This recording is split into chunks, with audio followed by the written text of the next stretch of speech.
విశ్వక్ సేన్ గారికి మైక్ ఇచ్చేస్తున్నాను నేను. నమస్తే నమస్తే. ఇక్కడ ఉన్న వాళ్ళకి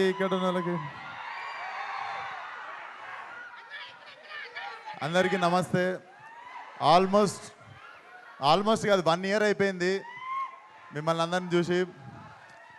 సో చాలా రెస్పాన్సిబుల్గా ఈసారి వస్తే ఖచ్చితంగా మీకు మంచి సినిమా ఇవ్వాలని ఇంటెన్షన్తోనే లాంగ్ గ్యాప్ తీసుకొని ఉండే. But ray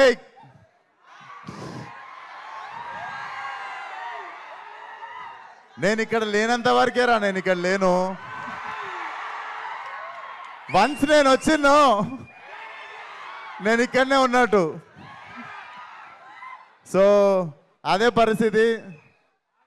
so cinema definitely మీకు 2 గంటల 10 నిమిషాలు నాన్ స్టాప్ లాఫ్ రియాట్ ఉంటుంది. నేను లిటరల్లీ అనుదీప్తో కొట్లాడినా. చాలా జోకులు లిటరల్లీ ఎడిటింగ్లో వెళ్ళిపోయినాయి, అన్నీ ఉన్నాయి. లిటరల్లీ మా ఎడిట్ రూమ్లో ఉన్నవే చాలా మంచి జోకులు ఉండే. So definitely what he packed for you guys. 2 గంటల 10 నిమిషాలు జేబులో నుండి ఫోన్ తీసే ప్రసక్తే లేదనిపిస్తుంది మాకు.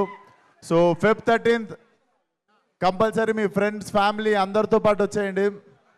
కడుపుబ్బా నవ్విస్తాం అండ్ మాట మీద నిల్చుంటాం. Thank you so much. అందరినీ Feb 13th థియేటర్లో కలుస్తా. ఇవన్నీ గలీజ్ అనిపిస్తారా నాకు? కాదు విశ్వక్ గారు, కాదు సంవత్సరం క్రితం చూసి ఇప్పుడు చూసి మారిపోయిన విశ్వకం చూసినట్టు లేదు.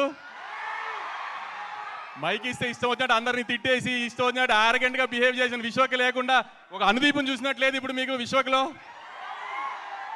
సినిమా కూడా అలానే ఉంటుంది, చక్కగా నవ్విస్తాడు. ఈసారి ఏమి ఎవరిని తిట్టాము, చక్కగా నవ్విస్తాడు ఈసారి 2 గంటలు. ఖచ్చితంగా థియేటర్కి వచ్చి ఎంజాయ్ చేయండి. Thank you so much. Rose day అంట, రోజ్ మీకే. ఏంటి ఒక్క నిమిషం ఆగండి. ఏంటి డైలాగా విశ్వక్ గారు చెప్పాలా? మధ్యలో ఒక్క 2 నిమిషాలు బ్రో చెప్పినప్పుడు రావచ్చు కదా. Okay, thank you so much.